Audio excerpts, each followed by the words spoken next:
जय हिंद साथियों, हमारे देश ने स्वतंत्रता के 76 साल पूरे कर लिए हैं और अपना 77th इंडिपेंडेंस डे हम आज मना रहे हैं। आपको इस स्वतंत्रता दिवस की बहुत बहुत शुभकामनाएं। लेकिन आज इस पे मेरा आप लोगों के लिए एक संदेश है जो मैं आपसे साझा करना चाहता हूँ।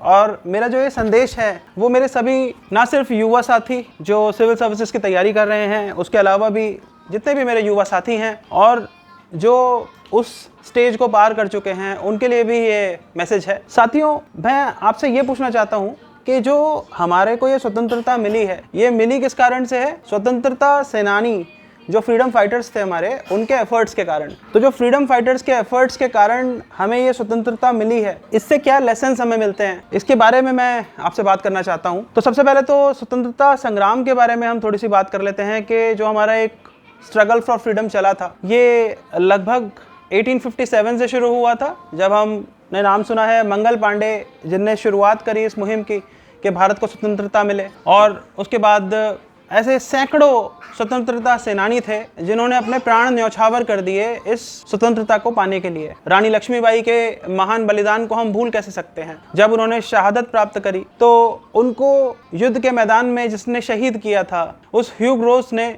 ये कहा कि हेयर ले the only man amongst the rebels, यानी कि जितने भी जो रेबल्स थे जिन्होंने बगावत करी थी अंग्रेजी शासन हुकूमत के खिलाफ, उनमें जो एकमात्र जो मर्द था वो उन्होंने रानी लक्ष्मीबाई को उस उपाधि से नवाजा था उनकी शहादत के बाद। तो इससे आप समझ सकते हैं कि कितनी बहादुरी से वह लड़ी होंगी। तो ये हमारा 1857 के फेज की बात हो गई। उसके बाद जो हमारा स्ट्रगल का फेज आता है वो ओवरसीज भी हमने देखा कि गदर मूवमेंट चल रहा था। यूएस में कोमागाटा मारू इंसिडेंट हमने देखी, वो भी एक बहुत ही एक ऐसी इंसिडेंट है जिसके लिए आज भी जो वो देश है कनाडा, वो इस बात के लिए शर्मिंदगी महसूस करता है कि उन्होंने उन भारतीयों के साथ कितना गलत किया था कि शिप को वहाँ पे शिप से उतरने नहीं दिया था उन भारतीयों को। तो वो चीज़ है। उसके बाद रेवोल्यूशनरी एक स्टाइल था, इंडिपेंडेंस को पाने की एक कोशिश थी जिसमें उन्हें ये लगता था कि हुकूम जो आज़ादी के मतवाले थे, शहीद आज़म भगत सिंह की बात कर रहा हूँ मैं, और चंद्रशेखर आज़ाद जी की बात कर रहा हूँ, और इसके अलावा और भी सुखदेव, राजगुरु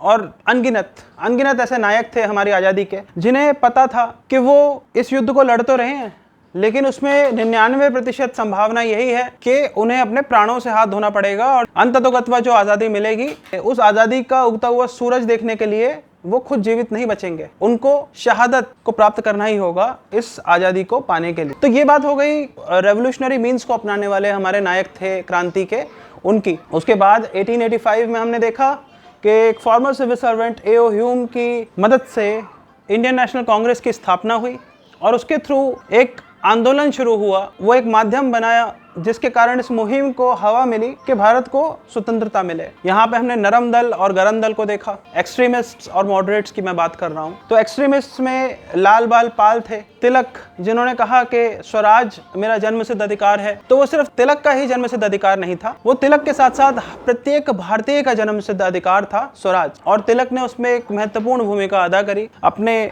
लेखन के द्वारा, अपनी पत्रकारिता के द्वारा। तो आज हमें जो पत्रकार चाहिए ना, वो तिलक जैसे चाहिए। उनसे प्रेरणा लें कि सत्ता को चुनौती देने की हिम्मत हो पत्रकारिता में। हुकूमत अगर कुछ गलत कर रही है तो उसको चुनौती देने की ताकत हो, इतना मॉरल करेज हो, गलत को गलत कहने की हिम्मत हो, ये चाहिए। अब इसके बाद गांधी जी आए। गांधी जी ने क्या किया? सबसे पहले उन्होंने शुरुआत करी सत्य और अहिंसा के माध्यम से आज़ादी प्राप्त करने की कोशिश उन्होंने करी। Non cooperation movement, civil disobedience movement और फाइनली क्विट इंडिया मूवमेंट, ये 3 ऐसे मूवमेंट्स थे जिसके थ्रू उन्होंने आम जन को इस स्वतंत्रता के आंदोलन से जोड़ा।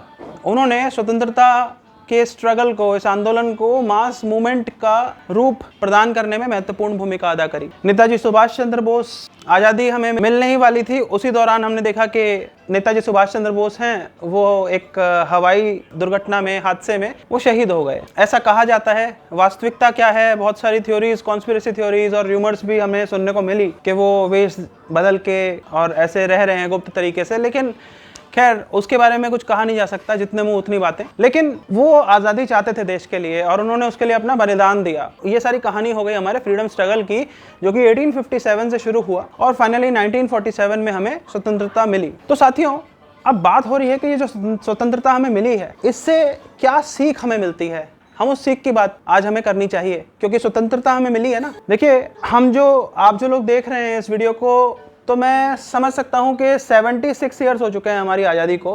तो लगभग प्रत्येक व्यक्ति कोई इक्का दुक्का ही होगा जिसने उस संघर्ष को देखा होगा आज़ादी प्राप्त करने के लिए जो हमारे वीर जवानों ने लड़ा। हम जो है ना खुशकिस्मत हैं कि ये आज़ादी हमें एक उपहार स्वरूप मिल गई। जब हमने जन्म लिया तो हमारा देश आज़ाद था, प्रगति कर रहा था, और तरक्की करते करते 76 ईयर्स जो बीते हैं हमारी आज़ादी के, इसमें बहुत आगे हमारा देश निकल आया है। नेशन बिल्डिंग का काम किया है। एक एक करके जितने भी हमारे प्रधानमंत्री रहे, अपनी अपनी उन्होंने भूमिका अदा करी, अपना अपना योगदान रहा उनका देश को तरक्की के रास्ते पे आगे बढ़ाने में। हमारी फॉरेन पॉलिसी वो हमारे जो अनुभव थे आज़ादी के संघर्ष के लिए, उसके आधार पर निर्धारित की गई। उसी फॉरेन पॉलिसी के कारण हमने गुट निरपेक्षता को अपनाया। इजिप्ट, यूगोस्लाविया, घाना, इंडोनेशिया, इन सब के साथ मिलके हमने नॉन अलाइंड मूवमेंट शुरू करा उस शीत युद्ध के दौरान, जब हमें अपनी एक इंडिपेंडेंट फॉरेन पॉलिसी सुनिश्चित करनी थी। और संविधान हमें 1950 में मिला। तो साथियों, ये जो हमें संविधान मिला ना, अब हम बात कर रहे हैं कि क्या सीख लेनी चाहिए हमें अपने इस स्वतंत्रता संग्राम से। स्वतंत्रता दिवस हम मनाते तो हैं हर साल, लेकिन क्या हम इस देश के लिए कुछ कर रहे हैं? या जो आज़ादी हमें उपहार स्वरूप मिली है उसके लिए बदले में हम कुछ दे रहे हैं इस देश को? हम क्या दे सकते हैं? क्या हमें आज अपने प्राणों को न्यौछावर करना होगा, बलिदान देना होगा? नहीं, आज देश कुर्बानी नहीं मांग रहा है इस चीज़ की। आज देश कुछ और मांग रहा है। आज़ादी हमें मिल गई है, लेकिन क्या इतना बहुत है? हमें आज़ादी मिली है तो हमारे आज़ादी के साथ साथ फंडामेंटल राइट्स हमें कॉन्स्टिट्यूशन के थ्रू मिली। लेकिन 1976 में आप याद करें, सरदार स्वर्ण सिंह कमेटी की सिफारिश के आधार पे 10 फंडामेंटल ड्यूटीज जोड़ी गई थी कॉन्स्टिट्यूशन में 42nd अमेंडमेंट के थ्रू, जिसे कि मिनी कॉन्स्टिट्यूशन भी कहा जाता है। तो जो 10 फंडामेंटल ड्यूटीज हमारे संविधान में जोड़ी गई थी, जो मौलिक कर्तव्य हमारे संविधान में 1976 में जोड़े गए थे, उसमें कुछ बातें करी गई थी। तो मैं समझता हूँ कि ये जो हमें स्वतंत्रता मिली है ना, इससे हमें क्या सीख लेनी चाहिए। ये सीख सारी उन फंडामेंटल ड्यूटीज में कंटेन्ड है। आप उन फंडामेंटल ड्यूटीज को पढ़ें, उन फंडामेंटल ड्यूटीज को रेफर करें। वो एक चेकलिस्ट होनी चाहिए आपके लिए। उन फंडामेंटल ड्यूटीज जो 10 हैं वो 76 में, उसके 26 साल बाद फिर से 2002 में एक और फंडामेंटल ड्यूटी जोड़ी गई। 11 जो फंडामेंटल ड्यूटीज हैं वो आपके लिए चेकलिस्ट के तौर पर होनी चाहिए। आप उनको रेफर करें और फिर समझें कि देश के जो शहीद थे, देश को आज़ादी दिलाने वाले जो मतवाले थे, उन्होंने जो हमें भारत दिया था ना, बदले में हम कुछ ऐसा करें जिससे कि उन्हें भी गर्व हो, उन्हें खुशी हो कि हमने तो अपने प्राणों का बलिदान कर दिया। उन्होंने किसके लिए बलिदान किया? उन्होंने बलिदान किया इंडिया के लिए। और इंडिया किससे बनता है? इंडिया बनता है हम सब से। तो भारत हम सबसे बनता है, और इस भारत की आज़ादी के लिए उन्होंने अपने प्राण न्यौछावर कर दिए। तो हम उनको कैसे श्रद्धांजलि दे सकते हैं, अपना आभार कैसे प्रकट कर सकते हैं उन वीर शहीदों को? उन वीर शहीदों को अपना आभार हम अपने कर्मों से प्रकट कर सकते हैं। तो हमारे कर्म ऐसे ना हो कि अगर ऊपर से वो हमें देख रहे हैं आज तो उन्हें शर्मिंदगी हो, वो शर्मिंदा हो हमारे कर्मों को देख के कि हमने इस देश को आज़ाद कराया, और इस देश में जो हमारे से आने वाली जो पीढ़ियां हैं वो कैसे देश को शर्मसार कर रही हैं। हम देख रहे हैं कि आए दिन हमें कुछ ना कुछ ऐसी चीज़ें, घटनाएं देखने को मिलती हैं, महिलाओं के प्रति अपराध होते हैं। हम अगर इसकी बात करें, जो एक फंडामेंटल ड्यूटीज़ में 5वीं फंडामेंटल ड्यूटी है, तो वो बात करती है to shun practices derogatory to the dignity of women, यानी कि महिलाओं के सम्मान को आघात जिन बातों से पहुँचे, उन बातों को हमें सिरे से नकार देना चाहिए और उन्हें बढ़ावा नहीं देना चाहिए। यही उसमें लिखा हुआ है। साथ में उसमें यह भी लिखा हुआ है कि हम आपसी भाईचारे को बढ़ावा दें, जो धर्म के आधार पे, जाति के आधार पे, प्रांतवाद के आधार पे, भाषा के आधार पे हम लोग बटे हुए हैं और हिंसा को बढ़ावा देते हैं इसी आधार पे। वो कहाँ तक सही है? क्या इन दिनों को देखने के लिए उन्होंने अपने प्राणों का बलिदान दिया? नहीं। तो ये जो फंडामेंटल ड्यूटीज 10 हैं, इनको आप रेफर करें। 5वीं मैंने आपको बताई। अगर हम पहली फंडामेंटल ड्यूटी की बात करें तो वो फंडामेंटल ड्यूटी बात करती है to respect the constitution and its symbols of the constitutional institutions, यानी कि अपना झंडा और जितने भी हमारे जो प्रतीक हैं हमारे देश के और उसके संवैधानिक संस्थानों के, तो उन सब का सम्मान करें हम। बी जो है वो कहता है to follow the noble ideals that inspired our freedom struggle. तीसरी फंडामेंटल ड्यूटी बात करती है एकता, अखंडता और संप्रभुता जो हमारे देश की है, उसकी रक्षा करने की।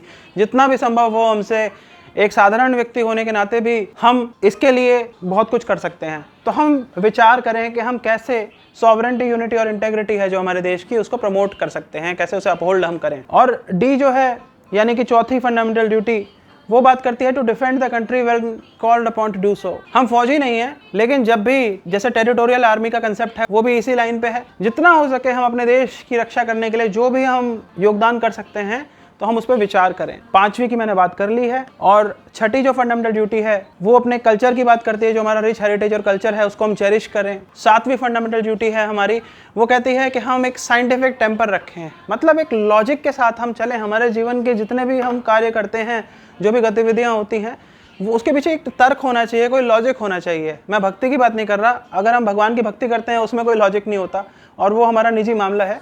तो भगवान की भक्ति तो विदाउट लॉजिक होती है, God can not be found with logic, पहली चीज़। लेकिन बाकी हम जो भी करें ना उसके पीछे कारण होना चाहिए, लॉजिक होना चाहिए। उसके बाद जो फंडामेंटल ड्यूटी आती है वो आती है कि हमारे जो नेशनल मॉन्यूमेंट्स हैं, धरोहर हैं, जो हम उनका ध्यान रखें। सांस्कृतिक धरोहर हो गई हमारी, तो जैसे हम जाते हैं जो वर्ल्ड हेरिटेज साइट्स हैं और उस तरह के जितने भी हमारे टूरिस्ट स्पॉट्स हैं, तो वहाँ पे हम देखते हैं कि कोई अपने लवर का नाम लिख देंगे वहाँ पे, उसको ख़राब कर देंगे, उसकी शोभा को लिख के। तो ये सब अच्छा नहीं लगता ना। आप अपने घर में करेंगे ये सब। बच्चा अगर दीवार को ख़राब करता है तो आप उसको डांट देते हैं, फिर बाहर जाके आप वो क्यों कर रहे हैं? मतलब आप क्या सोचते हैं कि वो आपका नहीं है? पब्लिक प्रॉपर्टी कहते हैं ना उसको, तो पब्लिक तो आपसे ही कॉन्स्टिट्यूट होती है। तो आप उसको डिफेस ना करें, उसको ख़राब ना करें, उसको ये समझें कि वो आपकी ही प्रॉपर्टी है और आपकी अकेले की नहीं, आप जो पब्लिक है उसमें आप भी एक उसका हिस्सा हैं, तो वो सबकी प्रॉपर्टी है और उसको सहेज के रखें। उसको ख़राब कोई और भी करे तो उसको भी रोकने का हमारा दायित्व बनता है। इसके बाद जो अगली फंडामेंटल ड्यूटी है वो कहती है कि हम अपनी प्रकृति, इसकी रक्षा करें। जो हमारे लेक्स हैं, रिवर्स हैं, वाइल्ड लाइफ, एनवायरनमेंट, इसकी रक्षा करें। इसके लिए जितना भी बन सके उसे हम करें, वातावरण को ख़राब ना करें हम, ठीक है ना।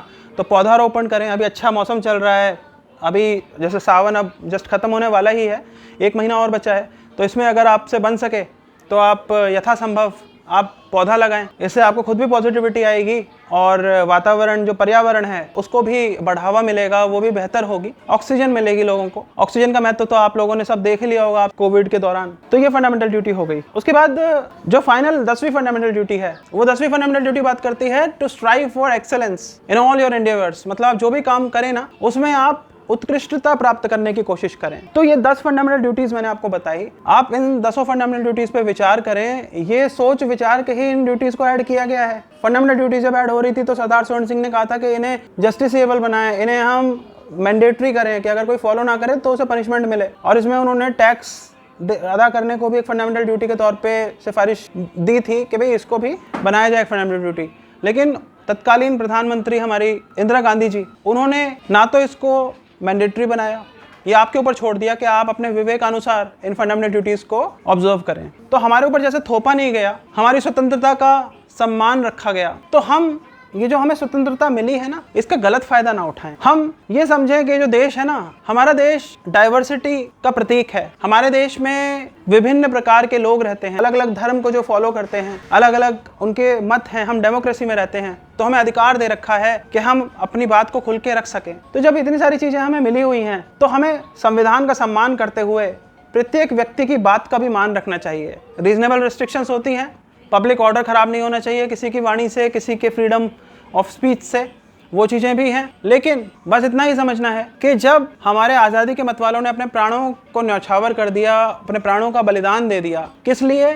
भारत के लिए, इंडिया के लिए। इंडिया में कौन रहते हैं? हम लोग रहते हैं। तो जब उन्होंने इस भारत के लिए कुछ किया, तो इस भारत के लिए क्या हम कुछ नहीं कर सकते? ये भारत, ये इंडिया एक संविधान से चलता है। उस संविधान में जितने भी जो प्रिंसिपल्स हैं, हम उन प्रिंसिपल्स को फॉलो करें, हम उन्हें गाइडिंग प्रिंसिपल्स माने और जितना हो सके उनके अनुरूप ही चलें, उनके अनुसार ही चलें। बस यही मेरा आपको मैसेज है और यही सच्ची श्रद्धांजलि होगी हमारे उन वीर शहीदों को। इसी के साथ मैं आपको फिर से एक बार स्वतंत्रता दिवस की शुभकामनाएं देता हूँ। जय हिंद, वंदे मातरम।